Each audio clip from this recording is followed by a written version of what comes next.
It was supposed to be the easiest weekend of the summer. My grandson Tyler was getting married, and for once in my life, I didn't have a single thing to worry about. The venue was booked, the flowers were ordered, my son Gregory had handled the deposit, and all I had to do was show up in my good gray suit and try not to cry when I watched that boy, the same boy I taught to fish off the pier in Charleston when he was 6 years old, walk down the aisle a grown man. I remember standing in the backyard of my daughter Diane's house the night before the wedding, watching the string lights get hung between the oak trees, smelling barbecue smoke drift across the lawn, and thinking that this was what a life well lived looked like. 3 kids raised right. Grandkids who still called me on Sundays. A family that, despite its bruises and its arguments over the years, still showed up for each other when it counted. I'd worked 41 years at the same steel fabrication plant outside Pittsburgh before I retired, and I like to think that everything I did in that time, every double shift, every missed Little League game, every dollar I didn't spend on myself had built toward moments like this one. My late wife Carol used to say that family isn't the people who show up when it's easy. It's the people who show up when it costs them something. I believed that with my whole chest. The rehearsal dinner was held at a restaurant downtown, the kind of place with brick walls and low lighting and a wine list longer than my arm, the kind of place Gregory liked because he said it made him look successful in front of his in-laws. Gregory was my middle child, and if I'm being honest with myself, the one I understood the least. He'd made real money in commercial real estate over the last decade, more money than his father or his siblings had ever seen, and somewhere along the way that money had started to change the way he looked at people, started to change the way he looked at me. I sat at the head of the long table that night, between my daughter Diane and my youngest son Marcus, watching the whole beautiful mess of my family fill the room with noise. Tyler's fiancée Jasmine had a laugh that carried across the restaurant, bright and easy, and every time it rang out I saw Tyler's face light up like a kid on Christmas morning. My granddaughter Nadia, 16 years old and sharp as a tack, sat 2 seats down scrolling through something on her phone with the particular boredom only a teenager can perform at a family event. Gregory's wife, Patrice, was telling a story about their honeymoon in Santorini that nobody had asked to hear, and Gregory himself sat, at the far end of the table, checking his watch every few minutes like he had somewhere better to be. I didn't think much of it at the time. Gregory always checked his watch. Gregory always had somewhere better to be. That was just who he'd become. The appetizers came and went. The wine flowed. My brother Walter, down from Ohio for the occasion, was doing his usual bit about the time I fell off a roof putting up Christmas lights in 1987 and the table was roaring with laughter, and for a moment I let myself believe that nothing bad could touch a night like this one. Then Gregory stood up so fast his chair nearly tipped backward.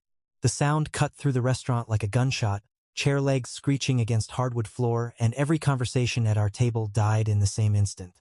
I turned my head and saw my son standing there with his jacket pushed back, his hand jammed into the inside pocket of his blazer, patting frantically at his own chest like a man checking for a heartbeat that had stopped. "Where is it?" he said. Not a question, a demand, low and dangerous. "Where's what, honey?" Patrice asked, her voice already climbing toward alarm. "My watch. My father's watch. It was right here."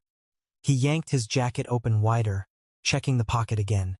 Then again, like the third time might produce a different answer than the first 2. "It's gone." I felt something cold drop through my stomach because I knew exactly which watch he meant.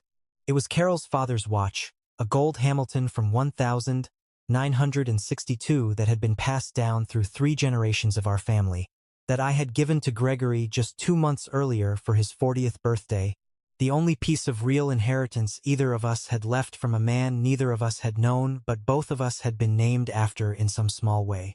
I had told him when I gave it to him, "Hold on to this, it's the only thing in this world that connects you to people who aren't here anymore."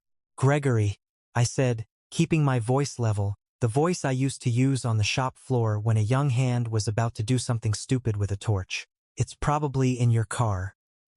Or back at the hotel. You've had 2 glasses of wine. You're not thinking straight." I had it when I sat down. His eyes were wild now, scanning the table, and there was something in them I hadn't seen since he was a teenager caught in a lie he thought he could talk his way out of. I felt it in my pocket when I put my jacket on the back of the chair. Somebody at this table took it. The whole restaurant seemed to lean in. 2 tables over, A young couple on what looked like a first date had gone completely silent, watching us the way people watch a car accident, unable to look away. A waiter hovered near the kitchen door, unsure whether to approach. "Nobody took your watch," Diane said, her voice tight. "Gregory, sit down. You're embarrassing yourself in front of Jasmine's family."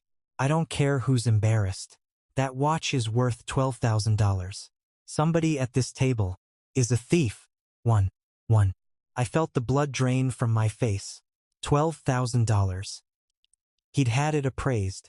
My God, he'd had it appraised, and he hadn't told me, and somewhere in the back of my mind a small, ugly voice whispered that this had never really been about the watch's history at all. Not to him. "Nobody is leaving this table," Gregory announced, and he said it the way a man says something he's rehearsed, the way a man says something he's been waiting his whole life to say. "Nobody is leaving until I find out who has it." Marcus, my youngest, laughed an uncomfortable, disbelieving bark of a laugh. "Greg, come on. This is Tyler's rehearsal dinner. You're going to shake down the family over a watch?" "I'm going to shake down the family over my watch," Gregory snapped, and there it was, that emphasis, that ownership, and Aissa had understood. In that moment that whatever this was about, it had stopped being about a piece of jewelry a long time ago. He walked the length of the table like a man inspecting troops, and one by one the family went silent under his gaze. Jasmine's parents, who had met us for the first time only 3 hours earlier, sat frozen with the particular horror of people who had wandered into someone else's war. Nadia had put her phone down and was staring at her father like she'd never seen him before. Tyler, the groom, the reason we were all even in that room, had gone pale as a bedsheet, his jaw working like he wanted to say something and couldn't find the words. And then Gregory's eyes landed on me, and they stopped there, and stayed there, and I felt 63 years of being his father collapse into that single terrible look. "Dad." "Gregory, don't. Empty your pockets." The table went silent in a way I had never experienced in my life. A silence with weight to it, a silence you could feel pressing against your eardrums. I looked at Diane. I looked at Marcus. I looked at my grandson on the worst possible night for this to be happening to him, and I saw in every one of their faces the same disbelief I felt in my own chest. "You think I stole from you?" I said quietly. "Your own father." "I think," Gregory said, and his voice cracked slightly, betraying something underneath the fury, something older and sadder, "that you've never once given me the benefit of the doubt in my entire life, and I am done extending you one now. Empty your pockets." I want to tell you I stood up out of dignity. The truth is I stood up because my legs moved before my mind gave the order, some old instinct from a lifetime of trying to keep the peace in a house full of strong personalities. I stood up slowly, feeling every one of my 68 years in my knees, and I raised my hands out to my sides. "Fine," I said. "Search me, if that's what you need to do to feel like a man tonight. I will remember the way Nadia gasped for the rest of my life. I will remember the way Jasmine's mother put a hand over her mouth.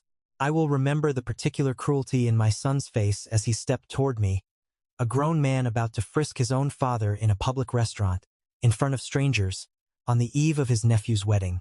His hands were not gentle. He patted down the outside of my jacket first, then reached for the inside breast pocket, and I watched his face change the instant his fingers closed around something inside it. That flicker of triumph.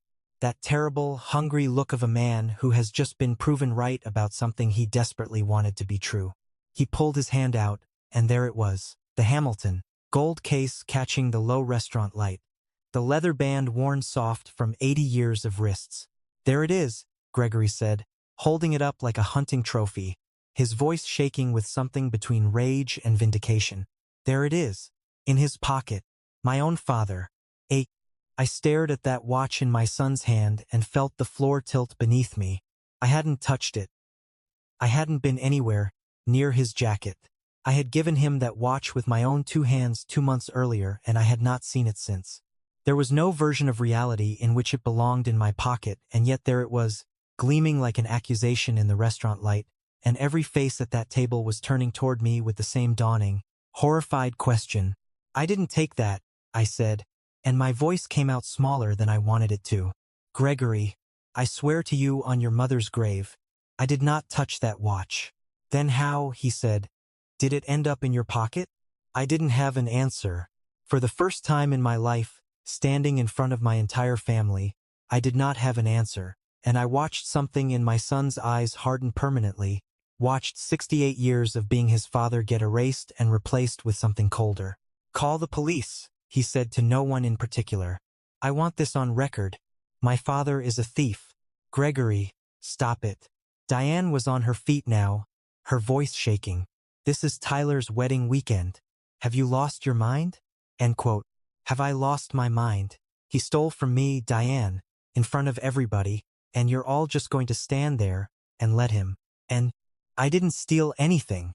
The words tore out of me louder than I intended, my hands trembling now, humiliation and fury braided together into something I could barely control. 41 years on a factory floor, 4 decades of never once being late to a shift, of never once cheating a customer or lying to a foreman, and my own son was calling me a thief in front of strangers over a watch I had given him myself. And then a small voice cut through the chaos, shaking but clear. "Dad, stop." It was Nadia. She stood up from her chair so fast it nearly toppled, her face streaked with tears she hadn't bothered to wipe away, and the whole table turned to look at a 16-year-old girl standing between her father and her grandfather like she was about to step into traffic to stop a car. "Nadia, sit down. This doesn't concern you." "It does, though." Her voice broke, but she kept going, kept standing there, small and shaking and braver than anyone else in that restaurant. "Because I put it there. There. Pismal, pismal, pismal." The silence that followed was the kind that has a physical weight to it. I felt it press against my chest. "What did you say?" Gregory's face had gone the color of old paper. "I put the watch in Grandpa's pocket." Nadia was crying freely now, but her voice was getting steadier with every word, like saying it out loud was pulling some poison out of her. "I took it off the back of your chair when you got up to use the restroom before the appetizers came. I saw you had it in your jacket pocket, hanging on the chair. I slipped it into Grandpa's pocket while everyone was talking to Uncle Walter about the Christmas lights story." "Why?" Gregory said, and it came out as barely a whisper, all the fury drained out of his voice and replaced with something that sounded almost like fear. "Why would you do that to him?" "Because I knew you were going to do this." Nadia looked at her father with an expression I had never seen on a child's face before, something that was grief and love and disappointment all fused together into one terrible thing. "I knew you'd find some way to make tonight about you. I heard you on the phone last week, Dad, talking to Mom about how Grandpa never gave you the money for the Riverside project. How he never believed in you. How this whole weekend was going to be a good time to finally show everybody who you really are. I didn't know what you meant. I do now. I. Gregory's mouth opened and closed without sound.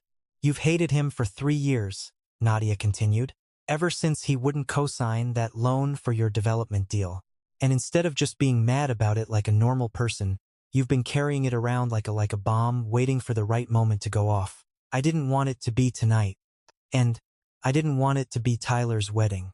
So when I saw the watch on the chair, I don't even know what I was thinking. I panicked. I thought if the watch went missing, you'd blame yourself for losing it, you'd feel stupid, and it would just be over and we could get through this weekend. I didn't think you'd. That." Her voice cracked completely, and she couldn't finish the sentence, but she didn't need to. We all understood. And she hadn't expected her own father to turn a missing watch into a public trial of her grandfather in front of strangers. She hadn't expected him to want a villain that badly.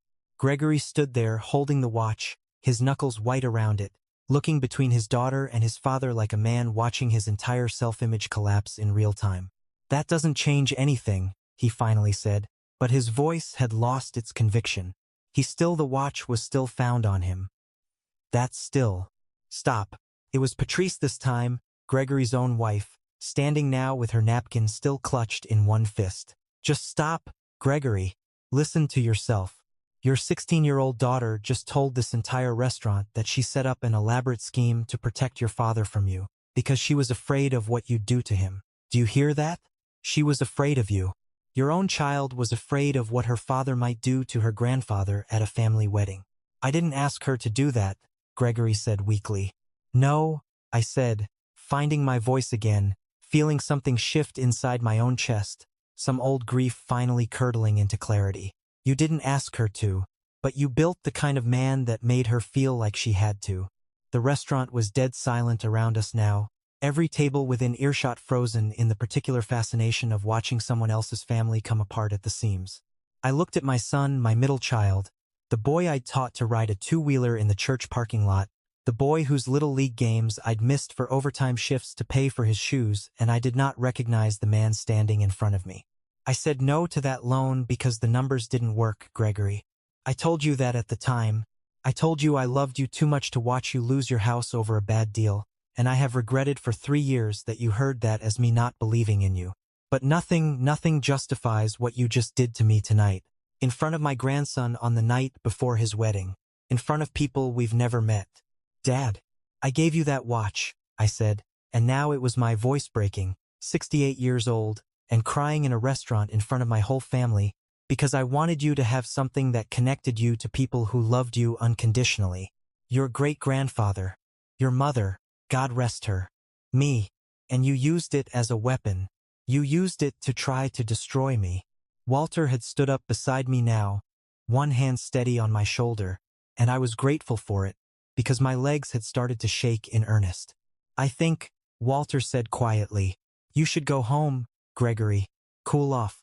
Let Tyler have his wedding without this hanging over it. This is my family too, Gregory said, but the fight had gone out of his voice, replaced by something smaller and more frightened. Then start acting like it, Diane said, and there was no anger left in her voice, only exhaustion. Family doesn't put on a show of tearing each other apart in public. Family doesn't need a trial. You did this to yourself, Gregory. Nobody else. End quote. I watched my son stand there, watch still clenched in his fist, surrounded by a family that had, in the space of 10 minutes, quietly and completely stopped being on his side. Nadia had come around the table and wrapped both arms around my waist, sobbing into my shoulder, and I held her, this brave, foolish, loving girl who had tried in her own clumsy way to protect an old man from his own son. It's okay, I whispered into her hair. It's okay, sweetheart. You did nothing wrong. You have more courage than anyone else at this table tonight. Including me. Including me. Gregory looked at the watch in his hand one last time, and something in his face finally broke not into anger but into something closer to grief, the grief of a man realizing too late what he'd done and to whom. He set the watch down on the white tablecloth in front of me, gently, like it might shatter. I'm sorry, he said, so quietly I almost didn't hear it. Dad, I don't know what's wrong with me. I know what's wrong with you, I said, and I wasn't cruel about it, because underneath everything, he was still my son, and some part of me still ached for him even as I sat there humiliated in front of strangers. You've been carrying a grudge so long you forgot what it felt like to put it down. And tonight it cost you your daughter's trust, and it very nearly cost you your father. He left the restaurant alone that night. Didn't say another word, didn't ask to stay for dessert, just walked out into the parking lot and drove off into the dark. And none of us stopped him. Tyler got married the next afternoon under a white tent in Diane's backyard. And it was, despite everything, a beautiful ceremony. I walked Nadia down a shortened version of the aisle myself when it came time for the wedding party photos, my arm around her shoulders, and told her that whatever guilt she was carrying about the night before, she needed to set it down. Because a person who tries to protect the people she loves, even clumsily, even wrongly, is not someone who needs forgiveness. She's someone who needs to be thanked. Gregory came to the wedding. He sat in the back row, alone, and left before the reception started. It took him the better part of a year to really talk to any of us again, and when he finally did, it wasn't with excuses. He'd started seeing someone, a counselor recommended by Patrice, working through whatever it was inside him that had let 3 years of quiet resentment curdle into something that made him willing to humiliate his own father in public. I don't know if we'll ever be what we once were. Some things, once said out loud, in front of a room full of strangers, don't fully unsay themselves. But I kept the watch. I wear it now, most days, on my own wrist, this old gold Hamilton that has now survived 4 generations and one very bad night. Nadia asked me once if it made me sad to look at it, remembering what happened, and I told her the truth that every time I looked down at my wrist, I don't think about her father's worst moment. I think about hers. I think about a 16-year-old girl who loved an old man enough to risk everything to protect him and got it wrong, and told the truth anyway, in front of everyone, at the cost of her own comfort. Says, that's the part of that night I choose to carry with me. Not the accusation. Not the humiliation of empty pockets in a crowded restaurant. But the moment a scared kid stood up on shaking legs and chose truth over silence, even when the truth cost her something. I am 68 years old, and I have buried a wife, built a career with my hands, and raised 3 children who all, in their own ways, broke my heart and mended it again before the end. If there's anything I've learned from that terrible, beautiful night, it's this: the people who love you the most will sometimes fail you in ways you never expected. And the people you least expect will stand up for you in ways that leave you speechless. Grudges are patient things. They wait years for the right moment to surface, and when they do, they rarely announce themselves honestly. They dress themselves up as righteousness, as justice, as finally being heard. But underneath, they're always the same thing: old pain that was never allowed to heal. Guard your family from that patience. Say the hard thing early, before it has years to fester. Forgive the debts you can afford to forgive, and be honest about the ones you can't. And when a child, any child, stands between you and someone they love, shaking and afraid and telling an inconvenient truth, listen to them. They are very often the only clear-eyed person left in the room.